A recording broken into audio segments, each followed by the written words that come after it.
I broke my back. What do you mean by that? My back is broken. What do you mean, calm it down? It's a fight. Referees telling two fighters who want to fight to calm it down? He should calm down. So he's like a clown in his show, man. He's not your guy. Because Tyson Fury's back, and all you motherfuckers are under attack. Look, Eddie Hearn can say all what he likes. Who gives a shit what Eddie Hearn says? It's garbage. Are you off your tits? Have you been smoking something? Can you let me retire and be happy? Please, just please. Bombs away from the Bronx Bomber! Wanda! Let's go, baby! Let's go!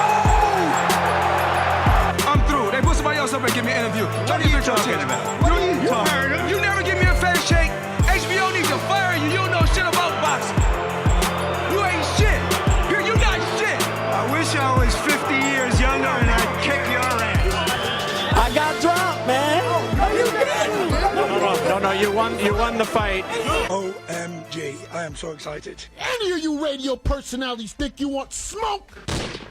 Call me Mr. Chimney. I want smoke. Yes. What is up, MCR family? Another daily edition of the show live on YouTube, obviously podcast from iTunes, Spotify, radio, etc. I'm Matt, the Hipster Hunter. Going to be talking all things boxing on this show. Going to have a show later on tonight with Anthony Walker breaking down all things MMA for UFC 243. Robert Whitaker, Israel Adesanya. I see, Rob, that you sent me text. I will look at it. I don't know what it is yet, but I will look at it. And, of course, right now, though, it's Triple G-Derevyanchenko preview, plus anything boxing, anything news, rumors, whatever in the boxing world we're going to talk about on this show. Phone lines are unfortunately partially down. Our phone line is down in terms of the number, 323-870-4051. That's down. Skype, though, is open. Mixed Combat Radio. Call us on Skype if you want to talk and give your opinions about Triple G-Derevyanchenko, the card, and any other news topic that we're going to talk about on today's show. But as I was so rudely interrupted by my co-host, the notorious, the illustrious Mr. Robbie Hearn, second cousin, twice removed of Sir Eddie. Rob, what's up, man? I'm all right. I just didn't want you to lead with something that necessarily isn't something you needed to lead with, that's all. Ooh, okay. Now we have conflicting reports on one of our news stories. Minor news story, but definitely at least I won't be ranting on one of the topics now. Yeah, take that rant back. Maybe. I don't know yet. We'll talk about it when we get to it. But yeah, I'm good. Slight little accident at work today. It was nasty. Yeah. But I should be all right. I'm learning to not use that finger to type with. If you ask me to Google anything, just bear with me. But yeah, I'm good. Smash that thumbs up on your way in, people. And yeah, let's talk about some boxing. I'm just saying, guys, if you want to see the picture of his finger, what it looks like without the wrapping, go follow him on UK Rob MCR. I bet he'll post it because, God, that was just disgusting. Yeah. But digressing, speaking of disgusting, the promotion for Triple G-Derevyanchenko has been, I don't know if disgusting is probably the right word, but definitely lackluster, to put it lightly. I was asked on social media by somebody, I think it was last night, my thoughts on this fight and sort of its potential in terms of a business possibility, right? And revenue and what it could do for DAZN. And I was pretty honest about it. I was like, look, it's falling in a weird time in the schedule where it's right after a gigantic pay-per-view, a Fox pay-per-view nonetheless. That means it has that marketing machine in the U.S. market, more so than DAZN. And plus, it's Triple G-Derevyanchenko, a fight where both guys aren't U.S. names, both guys can't really speak English, and let's be honest, Triple G is a fading star and a fading draw, and they have a hefty guarantee attached to both guys' purses because it's DAZN right now. And I know that Joe Mikowski went out recently and said that they were lowering the purses for DAZN, but Triple G's purses aren't going to be lowered anytime soon. He is still getting a massive guarantee, especially compared to the market standard. So, Rob, before we get to the X's and O's of this fight in particular, do you think it's been promoted well? Do you think it's been a fight that has buzz around it, or does it kind of feel like a flat week when it shouldn't be? I mean, obviously I follow Matchroom and I've got alerts on, so I see everything Matchroom, in case. Oh, I know it's you news. do. Yes. No, just in case it's news, Matt. Show. No. You have the little notification thing turned on Twitter, definitely for Matchroom. Yeah, for quite a lot of things, not just Matchroom. Well, of course, because it's everything. I've got PBC's notifications on. I wish I didn't, but you have to take one for the team every now and then. But you get weird posts of like no Terence Crawford or that Wilder's the undisputed champion, shit like that. But I know what you mean. It doesn't feel like a big, although the media workout that looked like to be, the public workout seemed,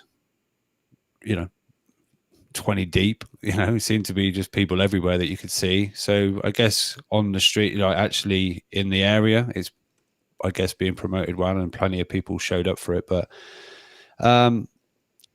yeah, I don't necessarily feel like this huge, like big fight feel, but let's be honest, Triple G, unless it's with a really good, Canelo or someone like that, it's not necessarily going to have a big fight feel. But it's I get where people are coming from. Plus, Loeffler sort of confirmed to people that Triple G won't be quite so in your face media wise, or dialing back on his media presence and things like that. So plus, he never really was that much of a media guy. Yeah. Dialing him back to what? Like and from a 1 to 10 scale of media and how much media you do, he was never like an 8 or a 7. He was like a decent 4, But he had the HBO machine behind him, and it was the tail end of that sort of run of HBO, and especially with the exodus of Golden Boy Promotions and Mayweather, they needed stars to promote. Triple G was one of those guys that sort of fell in their lap that they promoted heavily and became a decent draw in the U.S. market. But this fight definitely seems like an indicator of some degree that star is diminishing. But however, let's get to the fight itself.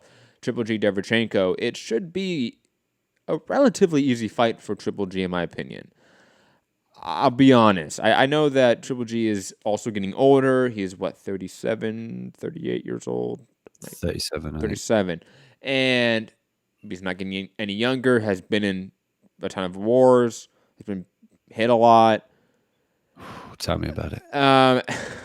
Add in, obviously, the long amateur career. That's years on the body that we don't see because we weren't around, you know what I mean? But that's years on the body that is there. And I know that that factor, that age factor, the wear and tear factor, is going to play into his fights down the line. Like against Andrade, against Charlo, against Canelo in a trilogy. Certain guys, it will obviously play a factor. Which Derevyanchenko, not so much. Derevyanchenko, to me, is not really a really talented boxer in terms of what he wants to achieve. I think it's pretty basic and fundamental. Throws decent short hooks, decent jab, decent movement, but overall kind of mediocre and average in everything he wants to do and everything he does do. And Triple G, while he has been called a basic, methodical boxer tons of times, clearly is an expert at throwing the jab, an expert at covering distance. He's clearly an expert at certain small, minute things in the game that led him to a silver medal in the Olympics, for example. Yeah, there's plenty that would back up your jab theory as far as that won him the second fight. Absolutely. There's quite an argument. I'm not that person, but I know there's tons of people out there that, like you said, Rob, that say Triple G won that second fight off of the jab. He out-jabbed Canelo and won the fight off of that. Jabbing going backwards even, when Canelo was coming at him. Add in, decent uppercuts at times that are sneaky. Also, decent head movement as well. Don't forget that overhand looping. Do you remember that he did Steve Rolls with? That was absolutely. I think Derevyanchenko's going to come hard at Triple G, and it'll be fun for times because Triple G is a guy that he does play into a fun fight. Like he's a guy that doesn't have the style to negate other person's styles. You know what I mean?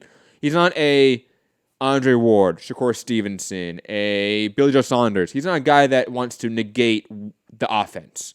He's not going to really roll shots or. If he does, he's firing back with his movement. If he is, he's firing back with his own combination instantly. Yeah, so he's therefore automatically more in danger and more susceptible to being hit than other fighters. But he's still going to largely, I think, win every round and every exchange of this fight. I think he's going to clearly finish and knock out Derevyanchenko within 6 rounds because just the style matchup. Like Derevyanchenko's not going to be hard to hit in any way. He's going to be there for Triple G's combinations, there for his jab, and plus him being the shorter opponent in terms of height and reach. Triple G is going to have a field day in this one. I don't see what Derevyanchenko does better than Triple G. There's not one thing he does better at all. And I'm still the mindset that Daniel Jacobs largely dominated the fight with Derevyanchenko. I know some people out there say it was a close fight. It was super close. I'm not of that mindset. I thought Daniel Jacobs clearly dominated 8 to 9 rounds of that fight, if not maybe 10 rounds of that fight, for God's sake. Derevyanchenko, to me, really got exposed in that matchup with Daniel Jacobs in terms of high-level ability in the middleweight division. Triple G is still a high-level guy, and I think that's obvious, and he's going to make it obvious on Saturday night. Rob, your thoughts on the matchup? Yeah, I tend to agree. I don't know about inside 6 rounds, but I think it could go a little longer. I've seen a lot of people saying like decision win for Golovkin, but I think at some point Derevyanchenko will walk onto one because he is going to come forward. And, regarding maybe Triple G's defensive duty, I think when you know you've got the Terminator jaw and I don't know, he's taken some hellacious shots from guys and he's just swallowed them up and just kept coming forward. He's a bit of a machine in that regard. But I think the jab will be important, and obviously the telling moment will be, can Derevyanchenko eat shots? And I don't know that he can. I think he could be durable, but I don't think over 12 I don't think he's going to last over the distance. But for me, it's a Triple G win by KO, TKO. It will finish inside the 12. But I think it could be a fun fight because the styles maybe suggest that they're going to maybe stand in the middle of the ring, and maybe it could be quite entertaining. But yeah, like you say, the buzz for the fight maybe isn't quite there, but I'm looking forward to it. Sky this up. We didn't get Triple G rolls. Good thing. On Sky because it was kind of a Triple G promotions thing, not Matchroom or anything. But now he's linked with Eddie. We're getting the Triple G fight, but at least we're getting this one and not the Rolls fight, because obviously that definitely didn't get the buzz. But this one's obviously for Canelo's stripped IBF title, and I know DAZN and people like that are saying that we want Triple G to go out and look spectacular, to get a spectacular knockout, and it's that, get the public on to try and force Canelo, but Canelo's going to do what Canelo wants to do. And even if Oscar's out there saying it, what did Canelo say? Oscar quite often out there talking nonsense. A lot of shit. Yep. A lot of shit. So not exact quote, but that's what he meant. Yeah. So yeah, we'll see. We'll see what happens with that. I know Joe Markowski is confident it happens next year at some point, or in the next 12 months. But that'll be next year. Yeah. So we'll see.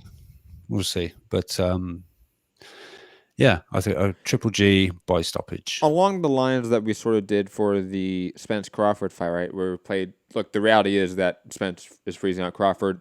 How do you get the Spence fight even if you're being frozen out, right? We walked through it the last show, right, Rob? Similar way, let's sort of walk through Triple G and Canelo. Obviously, Canelo is freezing out Triple G in the trilogy fight. Whether you like that or not, whether you think that's a big issue, I think it's beside the point. It's clear that is the reality of that trilogy fight. One guy does not want it, and that is Canelo. He is adamant. He doesn't want it. He has said it. It's not like we have to infer on things that he said. No, he said outright, I don't want the fight. I don't like the guy. At times it was go out and do something. Go and get a belt. Well, I'm going to fight for your belt that you know. But then he said, I don't need to fight him. We're done. I beat him twice, or I've beaten him. We've done it twice now. I've got nothing to prove. So which is it? I like how you're about to say that he beat him twice because deep down he did. But digressing from that point, because I will argue it till the day I die that Canelo won both fights. Digressing. Drunk. When I was drunk on the first fight, I thought Triple G won.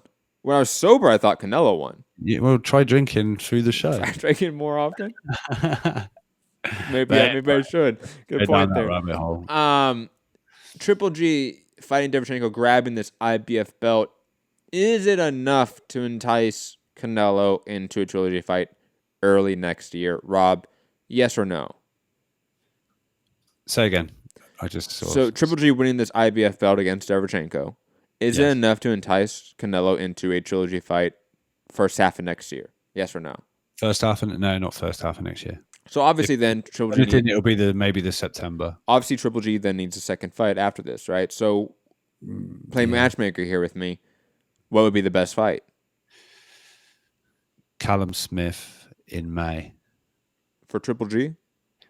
Yeah, at Liverpool Anfield. That's what they're talking about. I know when Eddie lists out all the opponents that it could be. Because just for the sake of time, walk me through how that fight, that matchup gets him Canelo. Walk me through the logic you have, because that's the argument here. How do you get Triple G to Canelo? Because he'd be the middleweight IBF middleweight champion. He's took Canelo's belt. Mm-hmm. He then goes and beats, if he wins, if he beats Callum Smith, he's then taken the big proper WBA belt, whereas Canelo went for the regular, not so real WBA belt. Sorry, the one that doesn't matter. So there's something there for Triple G to, and then there's two weights to look at.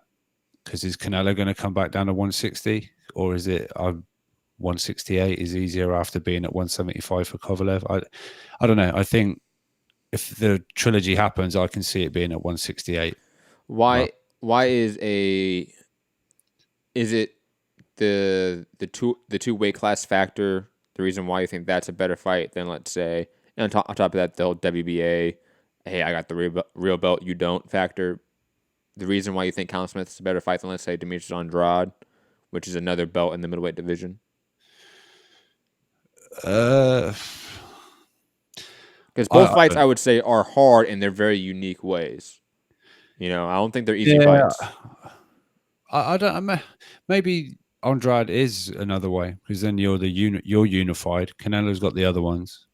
And maybe, it becomes undisputed. Or is it? I don't even know if you can be undisputed anymore. Well, no, you can't, because remember, Jamal Charlo has the WBC belt, man. Okay? Canelo's just the franchise champ. Oh, fucking... By the way, if you want to join that bunch of crooks, go to their website and you can become you can get a membership with the WBC. You know how often I forget that exists? Like that whole franchise thing happened. You know how often I forget about that? Yeah, I know. And then something props up and reminds you of that fucking farcical fucking nonsense. But digressing. It's not even like Golovkin go the mandatory route. The franchise. You know what I mean? There's no mandatories. But yeah, I don't know. Maybe I like the Callum Smith fight. I'll be honest. I like that option. I like the argument of, hey, I got the real belt. At 168, you don't. That's a sellable thing if you're out there in the media talking that shit. If you have an Eddie on your side talking that shit, I bet it helps too a little bit. Add in, it's another belt, another weight class. Maybe that's more enticing for Canelo, because Canelo does seem like this headhunter right now for some sort of legacy in a way, in his mind, going up weight classes and fighting these weird fights is doing that, whatever. Yeah, but I do think Andrade is a decent option as well, decent path. But I do think those are the two paths. I don't think Triple G can go fight another Steve Rolls after Derevyanchenko and hope to fight Canelo in September. That doesn't get him the fight. He needs to honestly take a risk, fight a tough fight that he could lose in, honestly, and lose the big money fight with Canelo. But he needs to go grab another belt, whether it's in middleweight, whether it's at 168, doesn't matter. But I do think you're right. Smith, in my opinion, Andrade are the two best options for Triple G to get that fight. You can't sell big drama show by taking another tune-up. You can't keep selling this big drama show shit. And honestly, maybe we need to talk about once we know the purses for this fight, because I don't know the purses yet for this fight. But how can you afford it, honestly? Because I mean, look at ESPN possibly hemorrhaging money, giving Tyson Fury fucking Schwartz and Wallin, waiting for the big fight. You can't just keep going. Here you go, my megastar.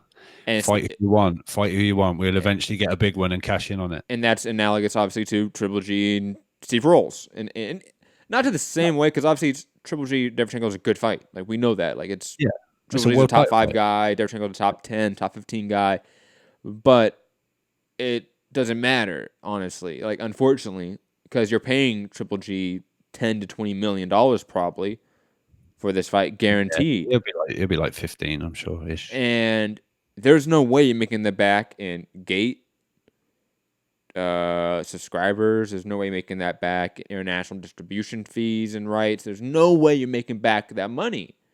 That's $15 million in the hole instantly. Let alone your production costs for your entire crew. Let alone what Derevyanchenko's gonna get paid, because he's probably getting paid 7 figures at least. I would assume. Yeah, he'll be getting 4 or 5, I'd imagine. I think. I made this post on Twitter before the show, and I'm going to repeat it here because maybe it's just the best time to repeat it. I'll say maybe a little bit again in the whole Fox topic, right? But it's maybe not as applicable there in a way, because they're in a way making money, and we haven't seen the exceeding exponential cost in terms of fighter pay. But at some point, this economic bubble is either going to do 2 things. Either it sustains itself somehow, and these networks who have doubled or tripled or quadrupled the budget of boxing over the last year alone, somehow that makes money and it works. Boxing's back as a top 4, top 5 sport in the U.S. We're back in the mainstream in that way, as best as we probably can, right? And all these networks like ESPN, Fox, DAZN, everyone's investing into the sport, right? Long term. Or they don't make money. These networks pull back on these budgets because they're not making money. There's a gigantic recession with this economic bubble that bursts. And we see sort of what happened in the early aughts for boxing. Or maybe more so accurately, maybe the middle aughts, the 2000s. Where there was this decline in amount of shows, amount of coverage, amount of events that were televised, because there wasn't the money invested into the sport. And I'll be honest, if we saw that happen now with this current climate and this current industry and paradigm, it would be felt far worse, in my opinion, than the transition from the late 90s to the middle 2000s. And Gary, I hope you can call in, because you were around back then. I really wasn't.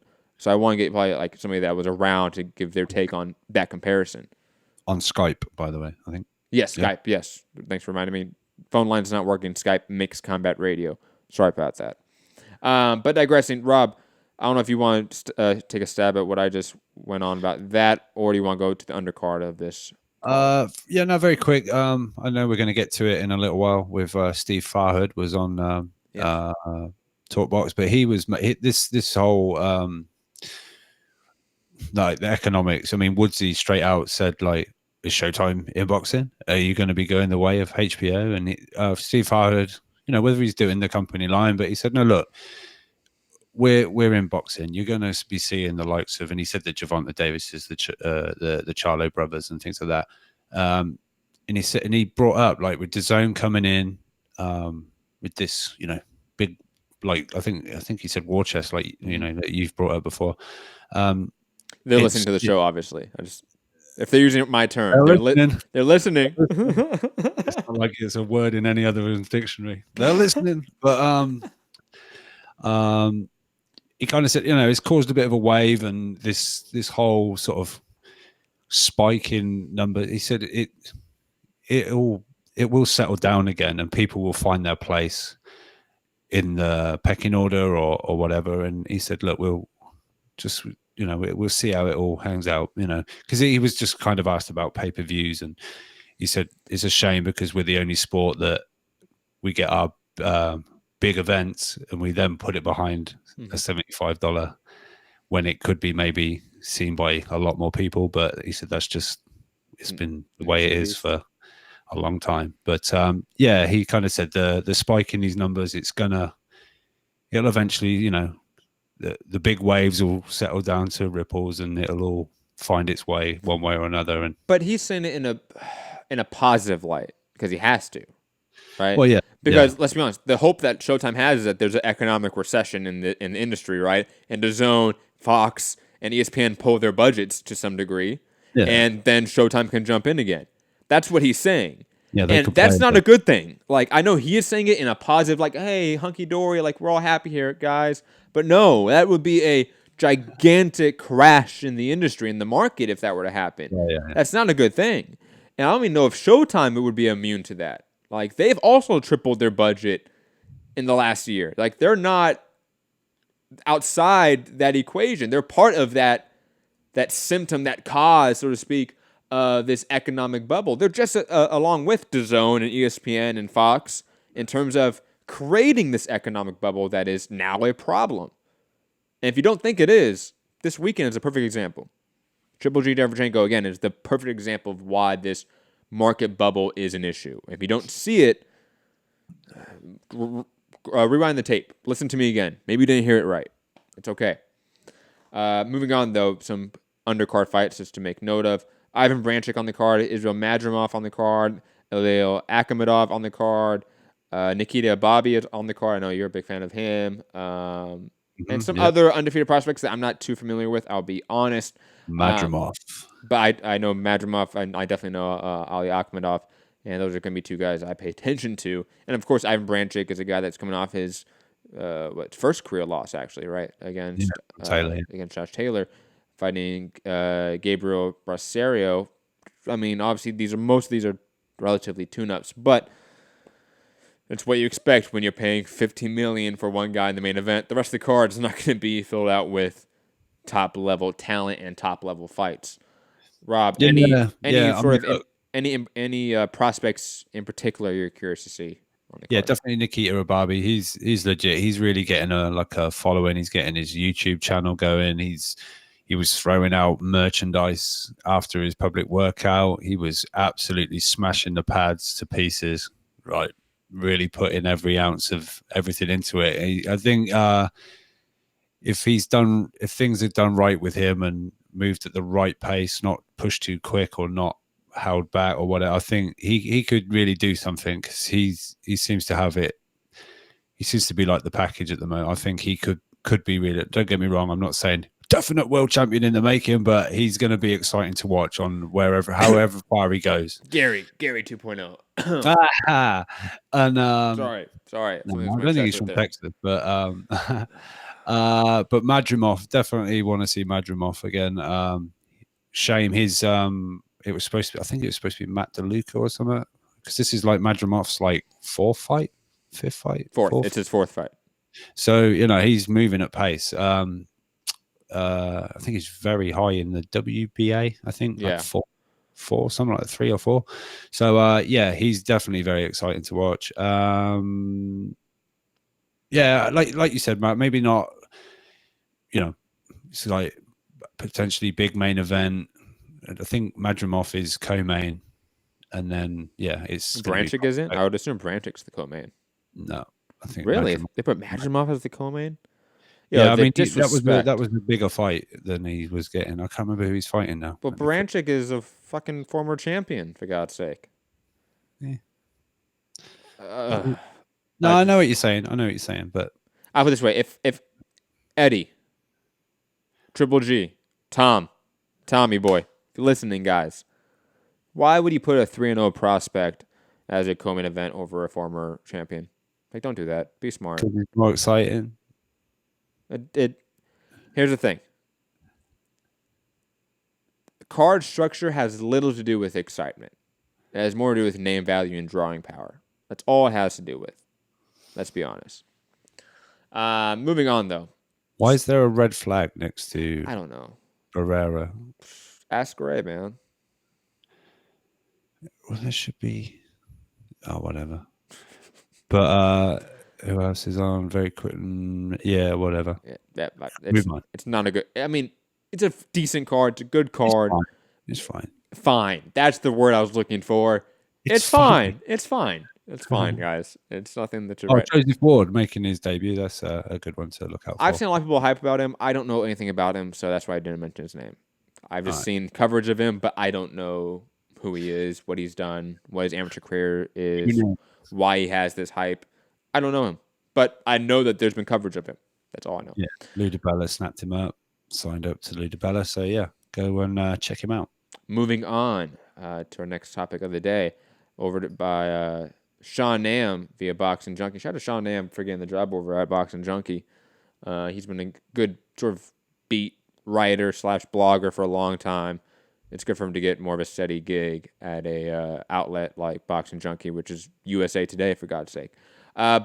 He was talking to, let me get the exact name of the person right again, Bill Wagner, Executive Vice President of Programming for Fox Sports. And the gist of it is, I'm not going to read every quote because there's a lot of quotes here. Go read it if you want. But the gist of it is that Fox is doing great. We're highly invested in pay-per-views, and obviously we think that's not a big concern because we're doing 20 other free shows. So guys, quit bitching. But the part that I really want to highlight, because we can talk about maybe Fox's pay-per-view strategy if you want, Rob, but I feel like it's an obvious strategy that we know of at this point in time. It's not a mystery that Bill Wagner is all of a sudden portraying to us. Hey, this is what it's like behind the curtain. No, we know what it's like. We understand the system. But the last quote from this guy, the very last line I want to get to, because, oh my God, you thought our early 2021 Terrence Crawford fight was bad. Oh, it gets fucking worse. Dramatic music time. Exact quote from Bill Wagner. Quote, I think the interesting thing about the Wilder Fury rematch is that it paves the way toward two different promotions being able to work together, similar to what HBO and Showtime did a decade ago. I view that as a positive. Earl Spence in particular has a lot of great opponents. ... Just want to make sure. I like reading out ellipses. We already have a lot of fighters in the PBC stable. The Terrence Crawford thing may or may not happen. We'll find out down the line. What the giant flying fuck is that quote? The Terrence Crawford thing may or may not happen. We'll find out down the line. What in Jesus fucking Christ are you talking about, Bill Wagner? Fuck boxing. Fuck boxing. What are you doing? What? What do you think about it, Broner? Fuck that shit. Oh, no, that's the same one. Where's my Broner one? There it is. Fuck you and fuck boxing, brother. I'm so glad you played the same one. Yeah.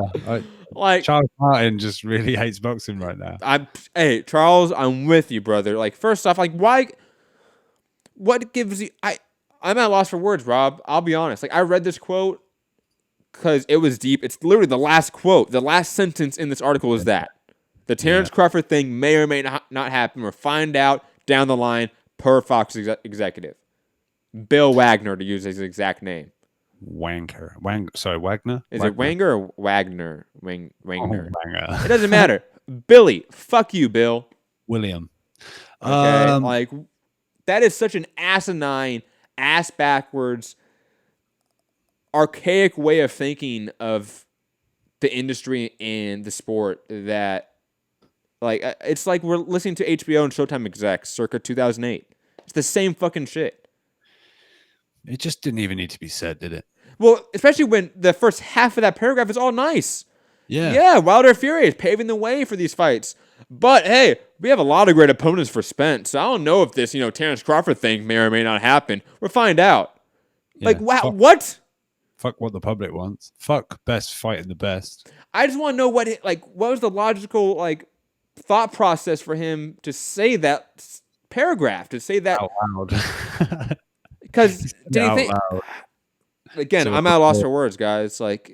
You can say, "Hey, early 2021," right? You can sort of put it off and dismiss it, but to come outright and say, "Yeah, this thing may or may not happen," point blank, full stop. You can't say that. That is, again, so negative, and it brings the sport back to an age where I think we all hated that rhetoric right there. We don't want to hear that from you, Fox, or ESPN, or DAZN, or Showtime. We're tired of that. All these motherfuckers don't have network deals, except for a few. And even then, they have outs in the contract. If a fighter said that, it'd get absolutely destroyed online, right? Yeah. Yeah.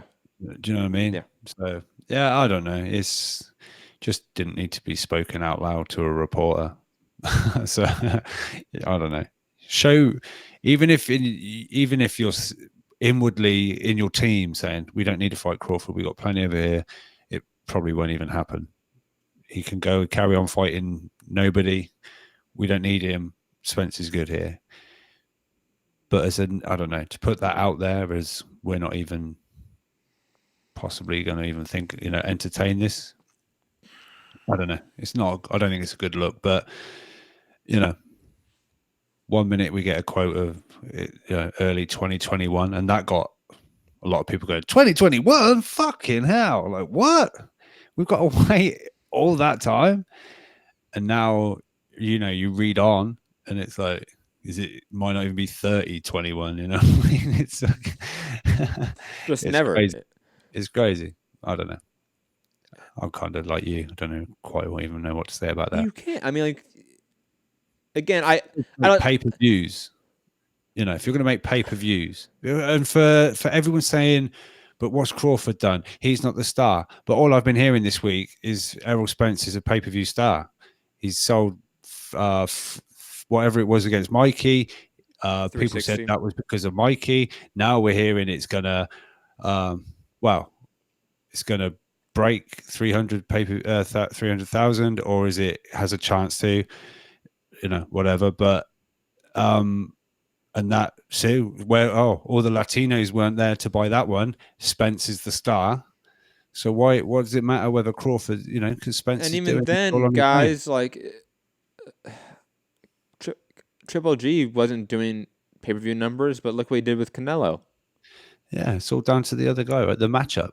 I mean, the idea that Crawford is not a star, which I mean is like one of them was against Indongo and the other one was against Amir Khan. No, not Indongo. It's Postal. Sorry, yeah.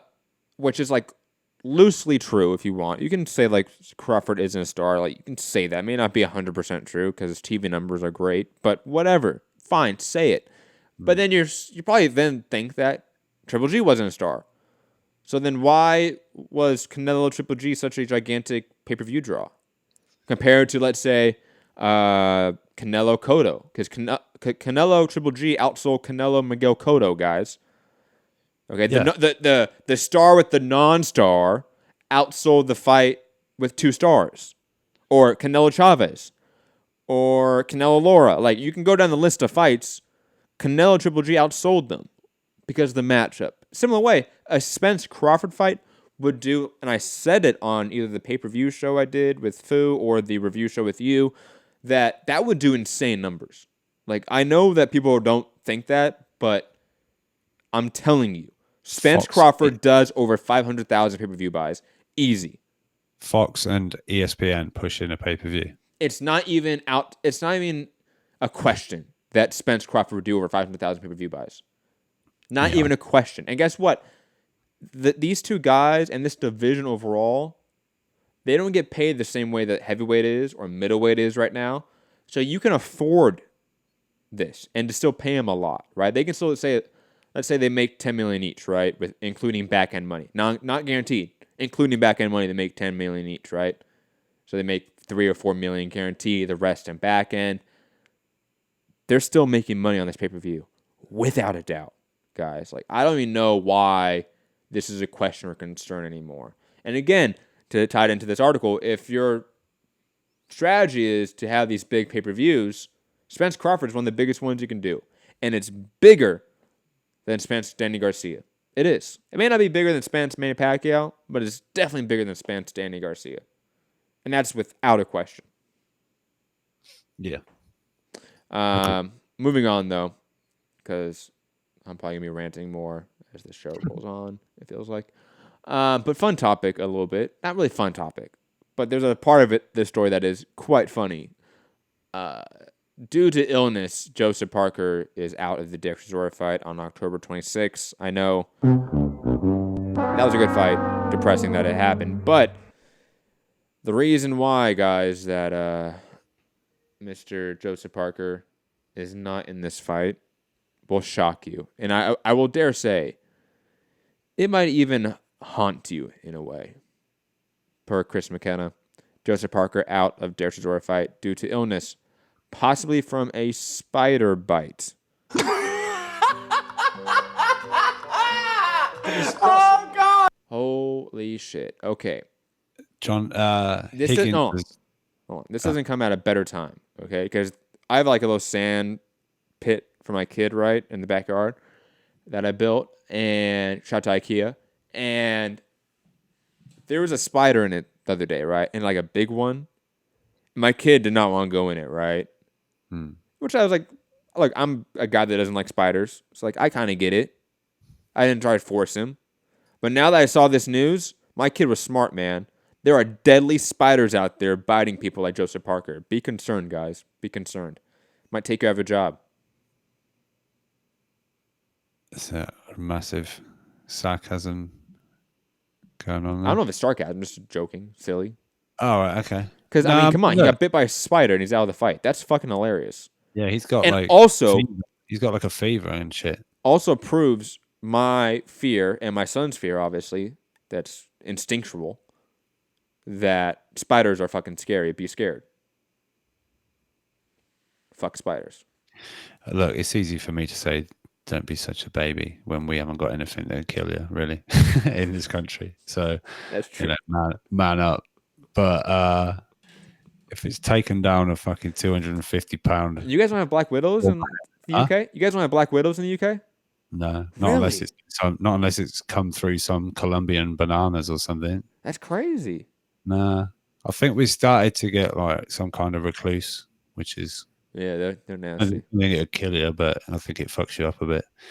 Some of them do. Like I think the brown recluse does. I think that's deadly. Yeah. But if one of those is legit bit Parker or something. But apparently, Higgins has said he's been battling like fever, and it's believed from the spider bite, and he's pretty fucked up. Eddie said he's been on the phone to him. He said it sounds rough, and he's fucking devastated because he wanted this fight. But yeah, sad. And if he was training in Vegas like he usually does, there's some nasty ass spiders out there in the fucking desert, man.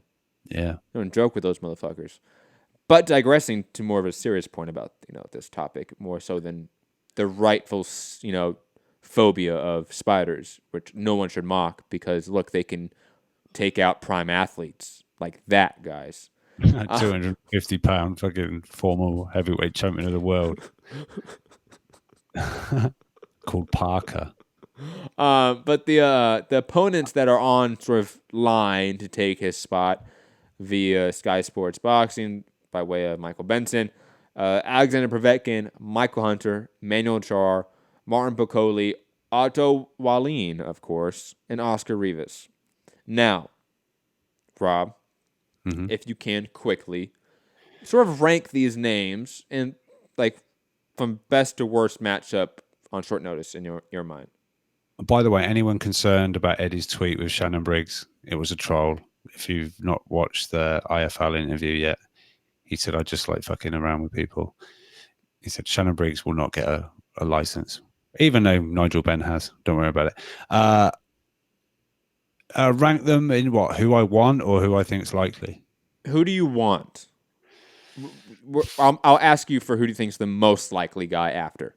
I want Wallin. I want Derek Chisora to knock out the lineal razor blade. That's what I want. I want Derek Chisora to... What if Wallin comes in and just wrecks Chisora, man? Like then he's the man, he's living up to it. He is the Swedish. Okay, so Wallin's number one. Who's number two then? I can't believe Wallin's number one for you. No, that's a great storyline. You're such a troll, man. You're the lineal champ struggled with Wallin, and Chisora out to Spielkers him. That is and then Chisora climbs the ropes and calls out Wilder. No one wants that. No one. Yeah, I do. I want to see that. Gloves are off. Anyone who doesn't is lying. Who else is in the list? Hunter, Povetkin, Char, Piccoli. I'd like the Rivas fight. I think that'd be a really good fight. That would be a good fight. That'd be a hell of a fight. Yeah. I don't want Hunter or Povetkin because I want Hunter Povetkin on the Joshua card. So that's what I'm leaving out. And apparently that fight is close. But if one of them does take the Chisora fight, it obviously fucks that fight up in December. So I prefer, if I would just sort of rank them, I think Povetkin would be the best fight on short notice, a Chisora Povetkin fight. Plus, two Just guys that haven't fought each other, two older guys. Like does an old guy want 3 weeks notice fight? Probably not. But again, I'm talking about what I would want, not what's likely. Yeah. Okay. Yeah. Right? Yeah. Just what I want. And then Rivas, because I think Rivas is a legitimate like top 10-ish heavyweight at this point in time. His win over Brian Jennings, his loss to Dylan White, clear indicators that he's in that top 10 range, so to speak.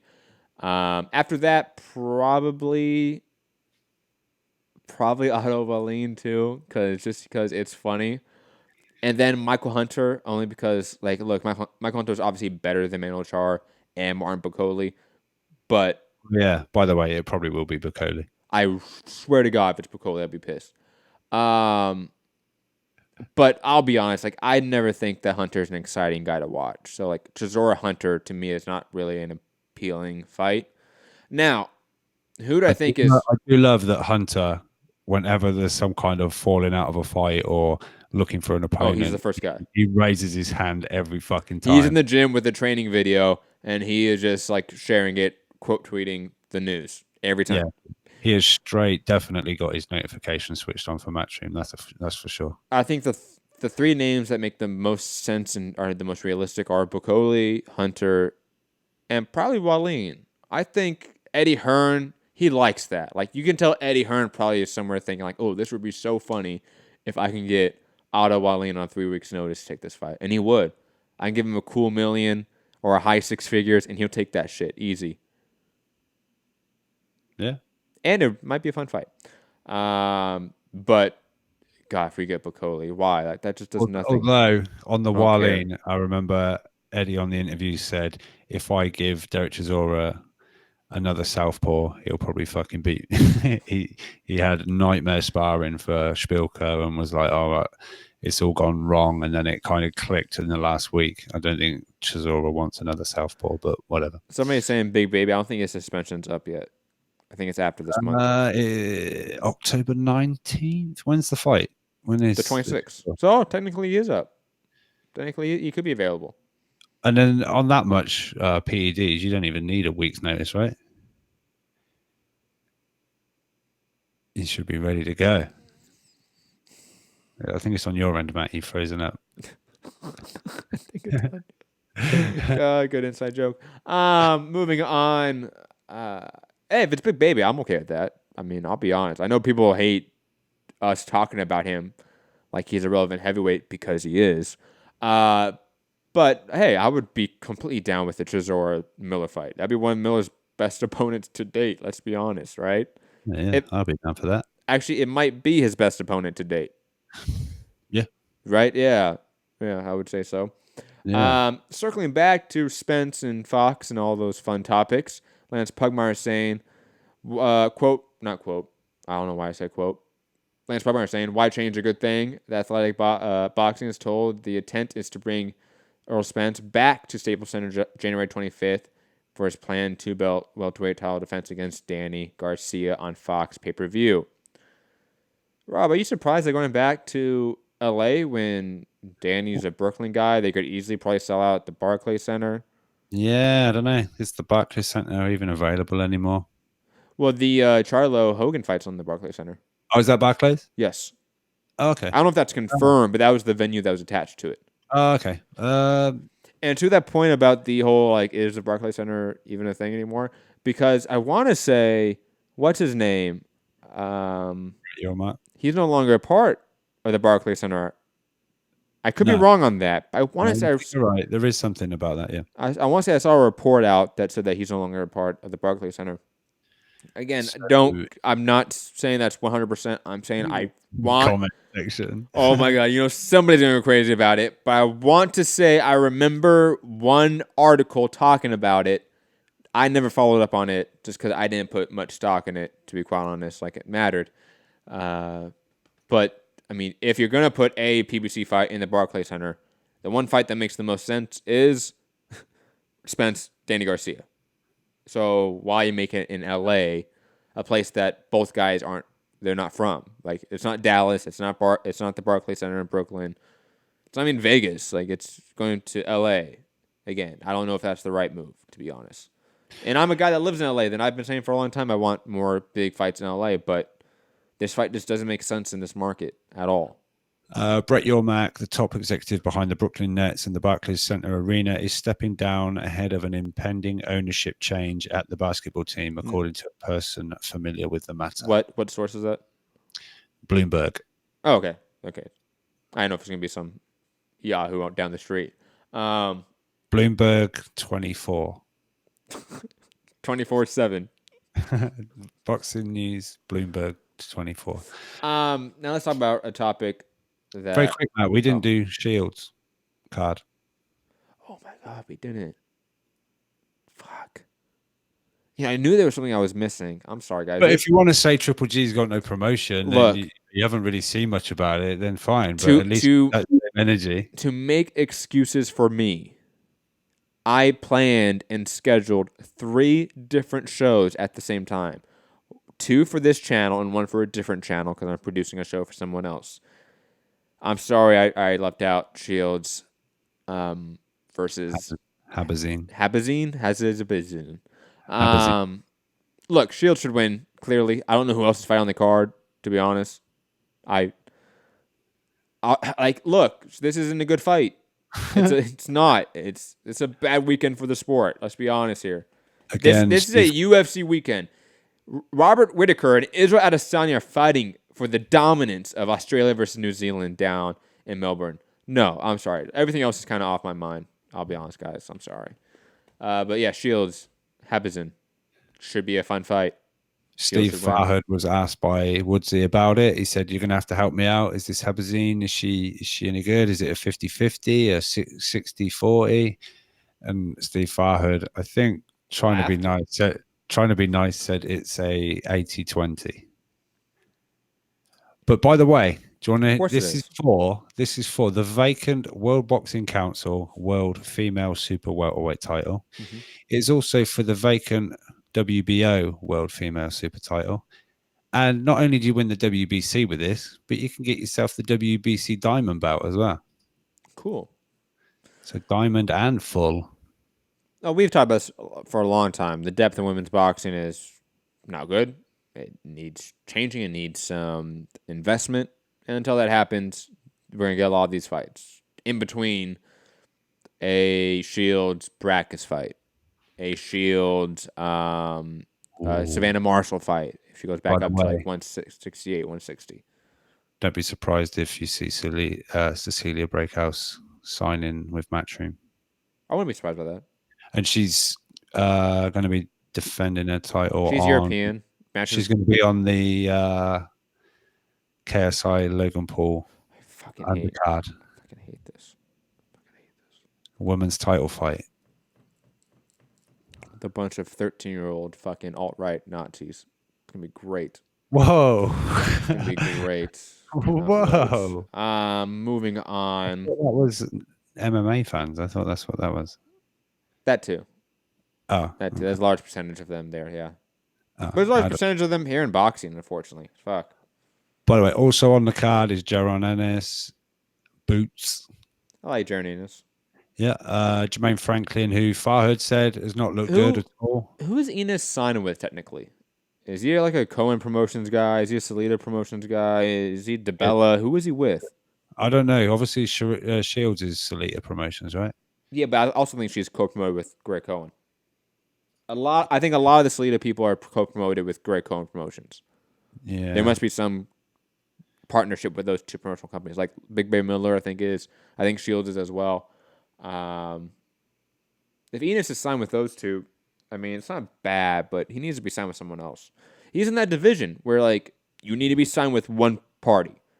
Like, one entity, PBC, has a monopsony power over the welterweight division. You need to sign with them. Otherwise, you're going to struggle to get fights. It's clear as day. Just so you know, he lost in the amateur boxing. He lost to Gary Antoine Russell 3 times. Just interesting. I was just looking that up. But he beat Richardson Hitchens. Mm-hmm. Anyone else? Oh, no, he did get a win over... Oh, he's fought Gary Antoine Russell 4 times. 1 win, 3 losses. But anyway, yeah, good. I like him. Yeah, he's good. I like how Boxing now has like the amateur record a little bit more. Yeah, it's, you know. There's another site, I forget the name of it, that has like the entire, like, all the amateur records filed. And that shit gets a little bit like, whoa, a lot of names here just in a row. I have no idea what this is. BoxRec's a little bit easier to see. But let's talk about Steve Farhood and Deontay Wilder beefing in a little bit. And Rob, should we play the Deontay Wilder clip first to sort of like... Yeah, add context. Yeah, set the table, add context to what Farhood is going to be. Matt. What was that? Be actual context, Matt. Shout out to No Context Hearn with your 65 million impressions. Holy shit. If only we chose a parody account instead of like a substantive boxing podcast, we would have made millions. Here's Deontay Wilder talking to Radio Raheem of Seconds Out about his departure from Showtime and why that is. You know why? Because I beat Fury. The first 4 rounds is me easy. The 5th round is a toss-up. You know, the only way people move that narrative like that because of the commentary. The commentaries of Showtime, all of them, especially Paulie. And the Farhood scorecard had me 10 to come on, bro. I won the first 4 rounds easily. Now, here's Steve Farhood talking to Michael Woods of Talkbox Radio about those comments. Rob Weatherall asks you... And I've got to add that for I had jokes lined up. I literally like planned some jokes out.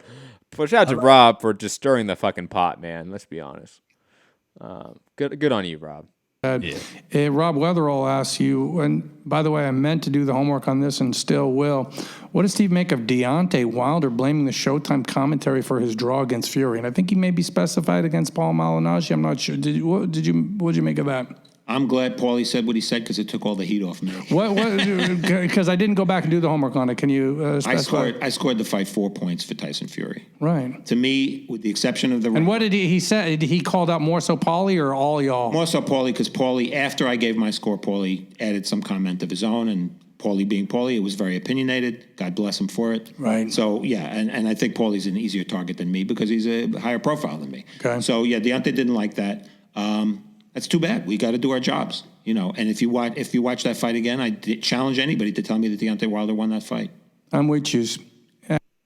Now, Rob, thoughts on the drama between Deontay Wilder and the Showtime commentary crew, and specifically, obviously, Steve Farhood, just because he's the one that we're playing the quote from.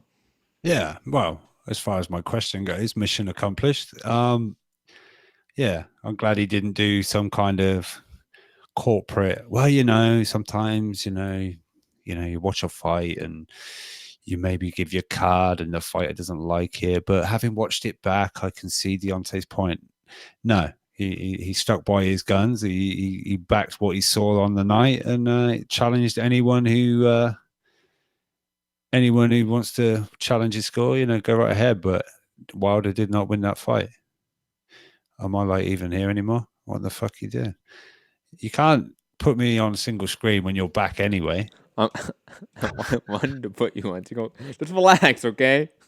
I don't even know what happened. But they can still hear you. Okay, don't worry. I know. But But yeah, obviously Wilder had his things. I mean, we have got some other clips, but obviously Matt doesn't want to play. Why are you making people see my stepladder in the back, Matt?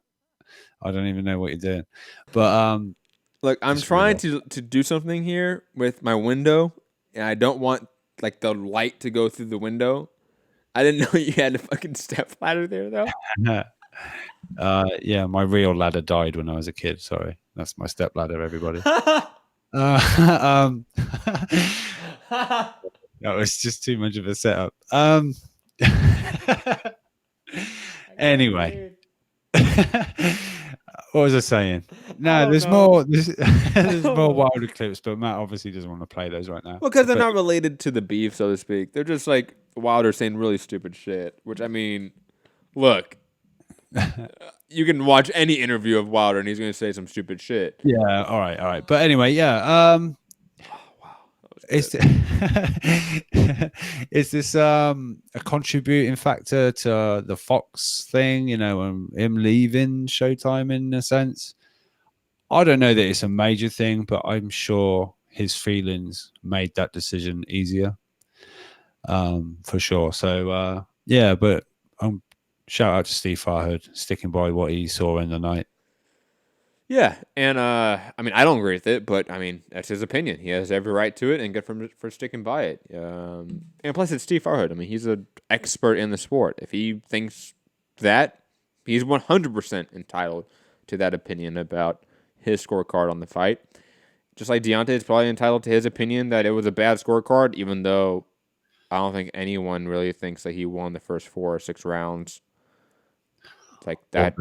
Or that Jack Reese was emotionally connected to Fury. Yeah, that was weird. That was weird. I got it. Because of Fury's story. Well, I'll be honest. Look, I remember like watching the interview when it came out, I want to say like a week ago, right? I think it came out before the Spence Porter fight, or it came out like right after. It was after the presser. So okay. It was. But like I remember listening to that, I'm like, oh, he's about to say some conspiratorial shit here. Like, I'm down for it. Like, I don't believe any of it, but like he's about to say something here. Nope. It was like, Jack Reese, he's in with the mafias. No, it was Jack Reese. He was emotionally connected to Fury's story, just like all of us were. It was like, well, I mean, I guess maybe I don't know Wilder. Like, I don't know why that would matter. But hey, good for him. It's a story. It's a headline, and it just doesn't. Who cares? Who cares anymore? He was like acting out the count and Fury's rising. And he's like, no, just count, man. Just count. That's all you got to do. Dear. Bless him. Speaking of blessing, not Tyson Fury, Leo Santa Cruz. I fight whoever they tell me to fight. And like he goes on about how like people are always going to talk shit, like blah, blah. Like I just do what I'm told. Like I'm a worker. Blah blah blah. Like I just don't care. Like it's another one of those guys. Like where I'm just like, why? You have made it so that I don't need to care anymore. So thank you, Leo.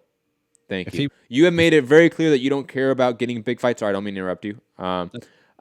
He's made it very clear he doesn't care about trying to get big fights. And he just said, like, I just do what I'm told. I just go around doing my thing. Mm-hmm. Like, okay, then I no longer take you serious anymore. And if he like. Sorry, go. He was fighting Davis because he was told you're fighting Davis, and he just said, "Yeah, it's cool. I'll just do what I'm told. Mm-hmm. We'll be cool with it." Right? Yep. Well, all right, Bob. I mean, Al. Sorry, not Bob. Who the fuck? Well, one doesn't exist. I mean, come on. You shouldn't get this mixed up. No, I know, right? Bob. No. Yeah. If he was just like, "Okay, Al, I'll fight Gervonta. No problem. I do as I'm told. I'm your little worker." But no, I mean that we get Miguel Flores. Well, that's what I'm saying. You can't say that when I just do as I'm told. Although it is, I guess, yeah, it's a shit opponent, but blame the boss, not me. I just do as I'm told. And that's the thing. Like, it feels like a clear shift of like blame PBC, Heyman, whoever. Don't blame me, but motherfucker, you are the person to blame. Yeah. He works for you. He's your advisor. He's your manager. Like, it's very clear. You can just go, hey, Al, I want to fight XYZ. Get me that fight. And guess what? There are so many in-house fights for you to make. Gary Russell Jr., Gervonta Davis, even at 130, for God fucking sake. No, you go with Miguel Flores Jr., who like isn't a scrub. Like I don't want to disrespect him, but it's not a fight that we want. Sorry, Miguel. It's a fight. It's just a fight that means nothing at this point for Leo's legacy. It means a lot for Miguel Flores Jr.'s legacy because if he wins, huge for him. But none of us expect him to win. We want to see Leo fight a legacy-defining fight, and right now, I don't know if Leo has it yet. He's had some great fights, some good sagas with. Not really sagas, some good double fights with like Mares and Frampton, but I don't know if Leo's a Hall of Famer. I don't know about that. Is he? Like I guarantee someone's gonna call in or someone's gonna comment like, yeah, definitely he's a Hall of Famer, but make the argument. How is he a Hall of Famer? Was he ever the man at 118? Was he ever the man at 122? Was he ever the man at 126? No. He never tried to be. Nah, fair one. I don't know. Wilder thinks he's a Hall of Famer now, so I don't know. Fucking blood pressure, man. Woosah. But shout out to Vicky. She just put, I know why you like Matt so much now. And I put, because he laughs at my jokes. And she put, yeah. Yeah, that always helps. I laugh at everything, man. It's easy. Don't know about that. But yeah, Leo, whatever. Past caring. Awesome take there, Rob. I love it. In What depth. do you want me to say? Nothing. No, I agree with it. Speaking of someone else, I just really try not to care about anymore. Oscar Valdez versus Gutierrez. Andreas Gutierrez coming up with Frampton versus TBA in the works for November 30th in Las Vegas. I mean, who gives a flying fuck? Who? Well, Gutierrez is the one that was supposed to fight Frampton that then fell on the shower. Remember? I remember, yeah. Yeah, so he's now fighting Valdez. Frampton, who had the freak injury, was in talks with Dogboe, however you say it. And that looks like that's fell through. When I guess they could have just fought each other. I mean, guess Frampton coming off a fractured hand or whatever, he's not maybe going to go straight into a Oscar Valdez fight, I guess, but it's just they're on the same card. And I'm talking about them fighting each other. Like, Valdez, do something. Please. I am begging you. For the love of God, fight someone. Please. Anyone that has a belt. You have had that fucking WBO belt for, 5 years and done nothing with it. Absolutely nothing. Anyone on BBC. The only fight he had of note was Scott Quigg, who lost to Carl Frampton. Whoop-de fucking daw. And you got your fucking jaw broken. You got beat up. Okay, and I mean, Quigg did miss weight by about. He didn't. No. Absolutely, context matters. You're right, but the idea that like Valdez, another guy that like, what have you done? Like, what's your legacy? If you retired right now, Valdez, what do you expect people to say about you? What's your big highlight? What's your big legacy-defining fight or win? You've done nothing. You've had a belt for so long, and you've been such a good champion and such a good talent, but you've done nothing with it. It's just really aggravating at this point in time because, again, Oscar Valdez is a talent. He is skilled. It's not like he's a bum off the street. No, the guy's a fucking champion. He's beaten good guys, but he hasn't done anything great yet. And he's been around at the top with the belt for too long to not even attempt to do something great. That's the sad part. Frampton at least has tried. I can't even bitch at Frampton. He's tried everything. He's tried to beat Leo twice. He's tried to beat Josh Warrington. He's tried to beat everyone. Late stage in his career, whoever. Frampton's been awesome. Yeah, he ducked Rigo, but everyone ducked Rigo at 122, for God's sake. Everyone did. This entire class of generation at 126 ducked Rigo at 122. We know that. But regardless, at 126, they had opportunities. Frampton's the only one that really went out there against multiple generations at 126 and tried to do something. So I can't give him the amount of shit that I give Valdez, to be honest. I can't. And Leo has been positioned to do far more than Frampton.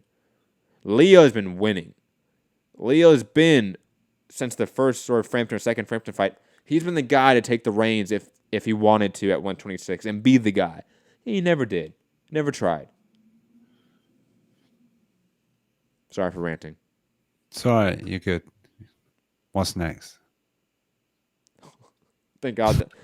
Thank God that this topic got semi-averted because this was the next topic, and I probably would have had a heart attack. It was the Charlie Edwards topic.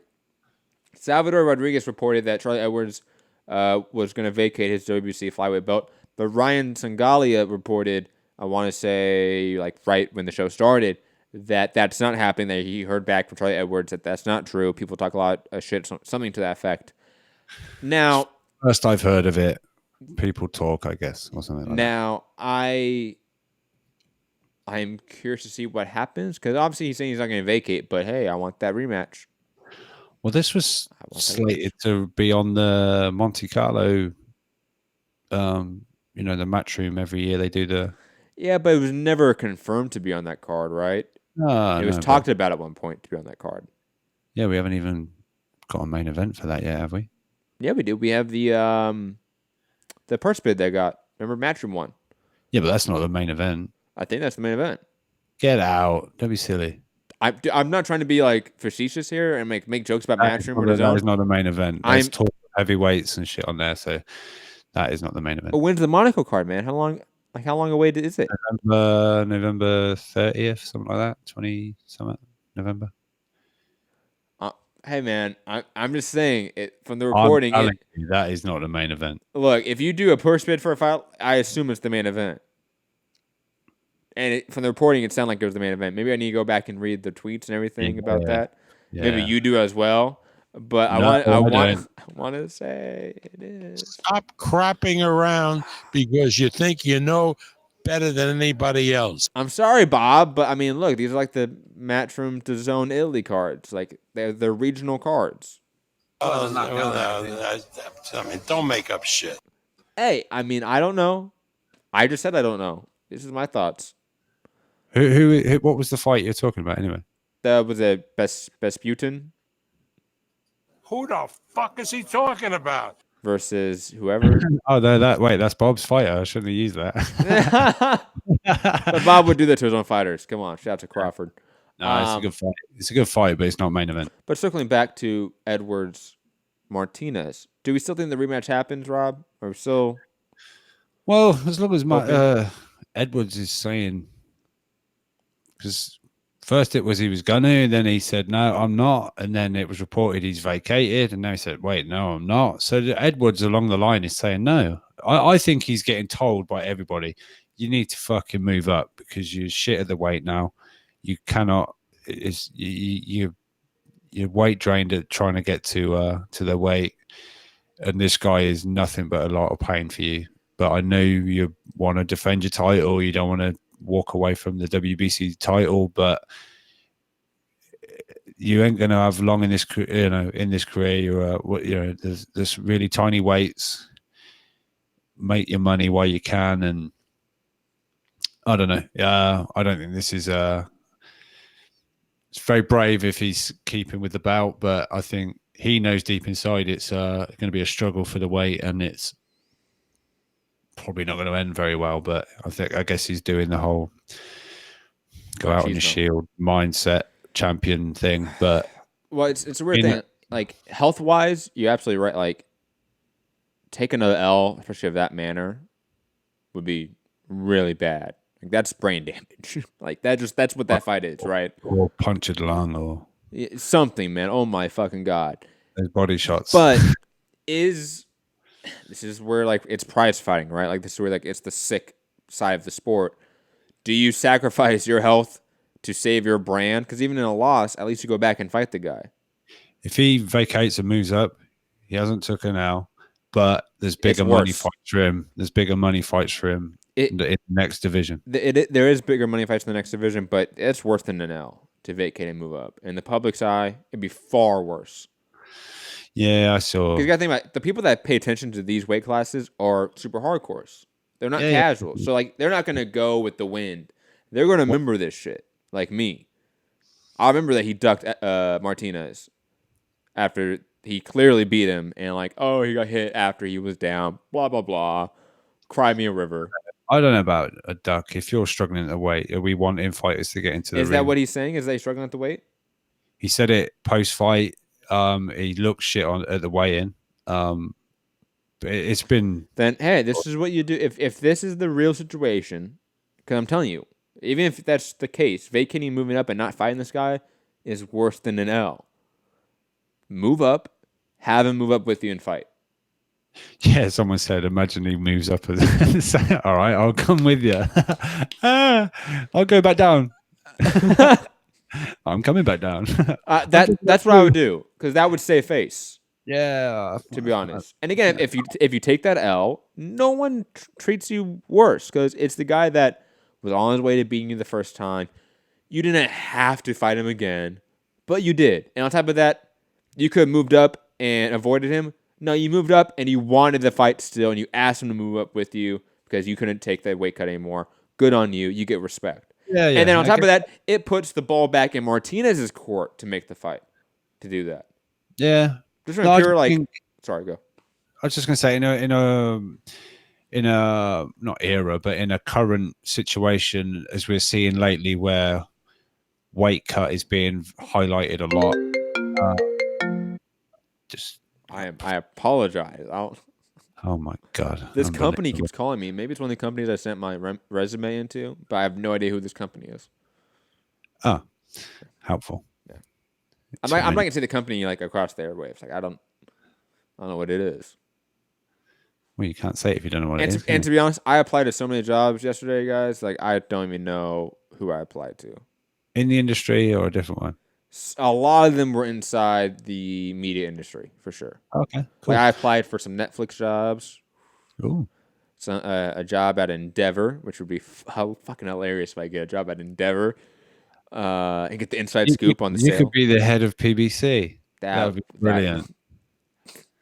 I can't wait for callers on that one. But what was I saying? Yeah, in a current situation or climate where we're talking about, we've seen MMA fighters having to be held up on the scales, and we've seen. I'm not saying Charlie Edwards is quite in that position with a weight cut, and he's looks an absolute wreck, but I think weight cut is being highlighted a lot more recently. It wasn't Bellator, a bunch of guys miss weight and stuff like that. But I'm just saying, I think fighters' health is more important than what someone thinks of them, rather as a duck or something like that. I'd sooner a fighter would. Like I said, you can combine the two. You can. Yeah. No, I'm just saying. From the initial reporting, I saw a lot of instant, "Hey, he's a duck" and stuff like that. But I just think that's a little harsh when you don't know what that guy's going through to get to that weight. Nah, he's a fucking duck. Anyways, I'm just kidding. I love you, Charlie Edwards. Just please don't bleach your hair anymore. Moving on, Batur Akhmedov to appeal a decision to seek rematch versus Mario Barrios. Good for him to try. I don't think he's going to get this appeal on his side, to be honest. Like, these rarely go through. What was that, Rob? I'd say he's not going to get the fight quickly anyway. No, it's just reality. Barrios was fucked up. Couldn't fly straight away. He's observation. But no, kind of like Abdulayev, but they reported it was a broken orbital bone. But Barrios, there was no actual reporting on his injury, but I was told he was refused to fly and he was under observation before he could fly home. But he did look like something was broken in his face. I'm sorry. Lord Jacob in the chat, man. Shout out to him, man. Always one of the funniest guys. Just period. That listens to this show. Last topic, and we're gonna go to callers. Gary, I see you. Please don't go away. It was the last topic. We'll go to you. WBO president sounds off on WBA over numerous titles. It's bullshit. I can't believe we have sanctioned bodies beefing with each other, acting like one's superior over the other. Fuck both of you guys. Fuck all your sanctioned bodies. Just want to remind you guys. You guys are literally bringing this sport back to the dark ages at times. So WBC, WBA, WBO, IBF, and all the other ones that don't matter, unfortunately, or fortunately, like the IBO, please go away forever. And I hope the government investigates what you guys do. Rob? Yeah, what was it? The WBA had 47 titles or something? Oh, I forget the exact number. But yeah, something like that. Something insane. For like 17 weight classes, there's like 47 bouts. Insane. So almost 3 per division. per weight. I mean, it's again going back to 42. Yeah, my bad. 42 belts. Going back to, I think it was on Farhad said when he first got into the sport, people were arguing about the alphabets, and at that point it was the WBO and the WBA and then the WBC. They were arguing then. He said then we got the IBF and the WBO joined in, and people are to this day. I think he said 40 years later, people are still arguing about the alphabets. So don't expect anything to happen anytime. Because I think someone asked about, do you see there being a all-powering, governing body that control boxing? And he said, I wouldn't expect that to happen in my lifetime or your lifetime. Or something like that. And then he said, we were arguing about the alphabets 40 years ago, and we're still arguing about the alphabets today. There's just more of them. So it works for the people involved. That's boxing. That's boxing. Let's get to callers. Skype Mixed Combat Radio. Gary in Dallas. Gary, what's up? Woohoo! What's going on, Matt? I'm sitting outside on the porch of a coffee shop because I wasn't somewhere I could call in, so that's where I am. So I know you're a little bit of an audio snob, so if you hear traffic, that's why. Okay. At least you gave me a reason. Rob. What? Yeah.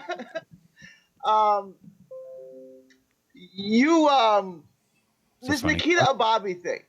You're impressed by him? Who? Nikita Ababi. Yes, I am. Yeah. Great TV show too. It's a great name. It's like the best name in sports. What impressive? I mean, I've been at 2 of his fights. What is impressive about him? Is it just like a great white hype thing? Like, you think he'll sell a lot of tickets, or do you think he's like actually a really good Bro, fighter? it's not clear that he's better than Virgil Ortiz. No. I think he's exciting. He looks like he wants to throw bombs. He signed to Eddie Hearn. I mean, it's like, so is Austin Admiral Williams, and they're about the same size. Or Diego Pacheco. All these guys that Rob loves. Name other prospects in the game from other, and I'll tell you whether I like them or not. Shakur Stevenson you don't like. But we know why. That's kind of acceptable. He's not a prospect. He doesn't have a champion yet. He doesn't have a belt yet. I mean, at what point do you go from prospect to contender? Like, where's that line? If I don't know, guys. We've had this discussion a lot. It depends. He's about to fight for a title, so I think he's past. It used to be when you fought a former champion, then you went to contender, but like that's not a thing anymore because they're way too. So what about a guy like King Tug, who's like beaten top 15 opposition, but like no one knows him, and he has like 10 fights. I like him. Who's he signed with? PBC. Oh, I was gonna say Top Rank. So seriously, that shows what I know. Fucking casual. What about Brandon Figueroa? Look, there's only so far I can go. All right. Wait, Brandon Figueroa's not a prospect anymore. Is Figueroa? How many fights has he got? He's got quite a few, right? Yeah, he has like a belt version of some sort. Like he has like a international or silver belt. I don't know, something. He's got the interim, the WBA interim, which means he's the number 1 contender. The WBA or WBC? WBA interim. I thought you had the WBC. Shows you what I know. Who? No, Figueroa? Yeah. No, he's got the WBA interim. Does it matter? And Virgil Ortiz has the WBA gold, whatever that is. Yeah. I forgot about the WBA gold.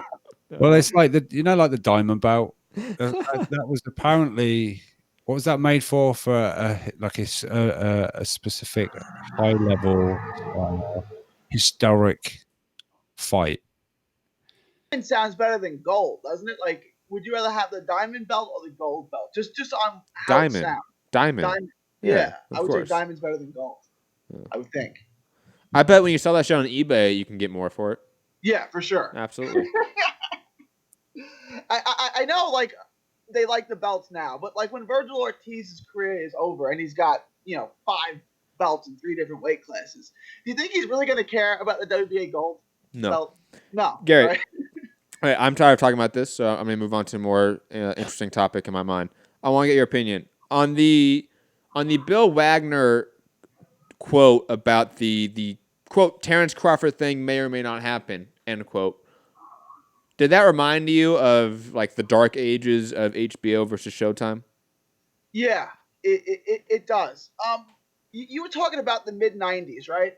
But they made the fights back in the '90s. Like De La Hoya Trinidad got made, Holyfield Lewis got made. Like the fights got made. I made a distinction. I don't know if you caught it, but I said the 90s were fine. I said the early aughts, the early 2000s, the mid 2000s. That was the shift. Noughties. That was the aughts, not 90s. The aughts. I said noughties. I know. That was the start of the recession, so to speak, of boxing. 90s was a golden age. It was a secondary golden age. Kind of. I mean, No, it was. Expanding that term, golden age. 18 carat. Dude, you had Mike Tyson, Oscar De La Hoya in the 90s, bro. It was good. They had some good fights for sure. They had some. The boxing got some attention. I wouldn't say it was the golden age exactly, but it. Hold on. I said secondary golden age. The golden age obviously is the 60s to probably like the mid 70s, maybe. Let's call it a silver. He's talking like 9 carat golden era. I was gonna say silver. Let's not call it gold. Let's go silver. Platinum. You're saying the same thing then. Cool.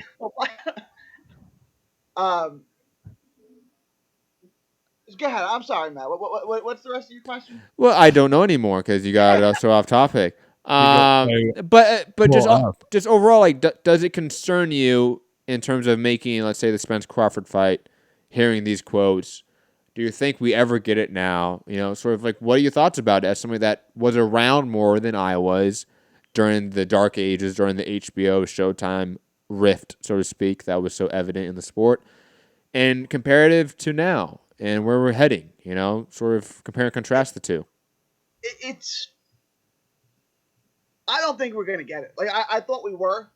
I think there's too many options for Errol Spence. Like I think a rematch with Porter is sellable. I think Garcia is sellable. Obviously, there's Pacquiao and Thurman. I don't think that they're gonna look to work across the aisle with Terrence Crawford, even though I think that fight is hugely profitable. I think it does at least $500,000. I don't think they have any interest in potentially losing that belt or having to do a rematch on ESPN. So they'll just keep the money in their circle. I don't think that I really, at this point, with the options that are available to Spence, that fight's going to get made. I really don't. And, I mean, realistically, if Spence goes through these guys, Pacquiao, Thurman, he fights all those guys, he could realistically lose. I mean, I would favor him in all those fights, but there's no guarantee. I mean, he almost lost to Porter. He could have lost to Porter. So what's to say he absolutely couldn't lose to Keith Thurman? He could. Right? So, and then if that happens, then Thurman's going to fight Spence again, and then he's going to go through all those rematches with Porter. So, no, I think that the PBC side is just going to keep everything in their stable for the foreseeable future, and Terrence Crawford is SOL. I largely agree with you. Yeah, just want to get your take on it. Also, obviously, Triple G-Derevyanchenko. Again, and when I say it's a good fight, I don't think it's going to be ultra competitive, but I think it's going to be high action. It's going to be fun. Definitely going to be fun. Fighters are going to eat a lot of big shots, but Triple G is better at everything, like you said, so Triple G is ultimately going to knock him out. And it could be early, but it's going to be a lot of big shots before. It's going to be fun while it lasts type of thing, and I don't know how long it's going to last. It could go 4, could go 6, could go 8 or 9, but it's going to be fun while it lasts. Mm-hmm. You guys both think it's basically going to be one-sided, right? Yeah. Like, Derevyanchenko doesn't win around. Okay. I mean, do you think like Triple G eats a lot of big shots, or do you think Triple G... Gary, where is your coffee shop? You sound like you're in Coruscant. Next. No, there was like a Mustang that was like all amped up. With a hyperdrive? Yo, that reminds me, since you're making Star Wars references, Rob, I hold on, Gary, I'm gonna mute you for a second. Yeah, you have the hyperdrive going on in the background. I'll get back to you in a second, Gary. Hold on. But it's like Obi-Wan speeder when they go across Tatooine. As you know, Rob, because we talk, I've been forcing my son to become a fan of stuff that I love. So like all the Marvel stuff was first, and I was a huge Marvel fan, comic book nerd, all that fun stuff. Then it was I want to get more into like a cartoon show. So then it was like Avatar: The Last Airbender. Fantastic. Magnifico show. Now it's Star Wars. Now that's the big battle. Because he kind of has seen some Star Wars stuff before when he was younger, but not enough to really like understand the universe. And plus, he's older now. Yeah. So we started. Religion isn't a big thing at that age, right? No, it's not. It's not. You know, of course, Jediism is much bigger when you get older. Yeah. But we started with episode 1, Phantom Menace, right? And we're going through all of them. Oof. And man, it was so good. Because you have to remember, Phantom Menace came out in 1999. Yeah. I was 4 years old when that movie came out. No way. Right? Okay. I remember seeing it in theaters vividly. Okay. And I'm sitting here with my 5-year-old son watching Star Wars Phantom Menace. It was awesome. Like, it was one of those, I wish I could like have an outer body experience and take a picture of it by my fucking self. You can't do that. You can't force project yourself. No, I'm not one with the force like that. I apologize. But sorry, back to Gary and whatever he wants to talk about. I apologize. Sorry. I just want to go on that tangent. Star Wars is awesome. I've never seen a single Star Wars movie. Not ever, not once. I get some of the references because I do live in this world, but I've never seen a single Star Wars movie. Not even out of like intent, or like it just doesn't interest you. I mean, it's not. I've never seen Gladiator, and now I'm not gonna. Because everyone goes, "You've never seen Gladiator?" No, I'm not gonna. No, what? I just never like got into Star Wars. I just never had an urge to watch it. You know what I've done recently, Gary? Is that I made a giant fucking list of like all movies and like TV shows I've never seen. And that's now like the only stuff I watch. I'm like going through the list of stuff I haven't seen. You made a list. Oh yeah, God. Like Rob, you know me. I'm a fucking nerdy dude. Like, of course I made a fucking list, bro. And I'm fucking anal when it comes to like, surprisingly, when it comes to sometimes like organizing, I'm super anal about some shit. So I made a fucking list. I separated it out by category and like where I could find it, so I can like easily remember where to find this shit. Anyways, digressing. But I went back and watched a ton of movies I haven't seen, and it's been awesome. So I definitely implore you, Gary, to do that, because you actually find some gems. Or you go back and watch some movies, you go, why the fuck was this a big movie? I don't get it. But hey, at least you do it. It's fun. I mean, how do you get into Star Wars now? Like, I don't even. What's the first one? Like, don't you have to watch them in order? I mean, you could. I could help you with that. I mean, or you could just watch them. I mean, let me geek it up for you, Gary. I mean, you know me. I love doing this shit. Just do episode 1 through 6, or now. I mean, 1 through 9. Obviously, you can do. Just do episode 1 through 9, and just, honestly, wait till Disney Plus comes out, because then you can just get Disney Plus, and they're all there for free instead of buying the movies. And then do it all before December. When is it?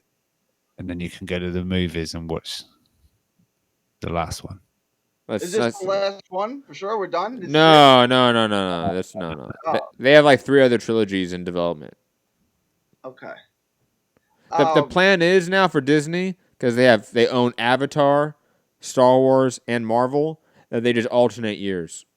It's like Star Wars is every other year, Avatar is every other year, and then Marvel movies throughout.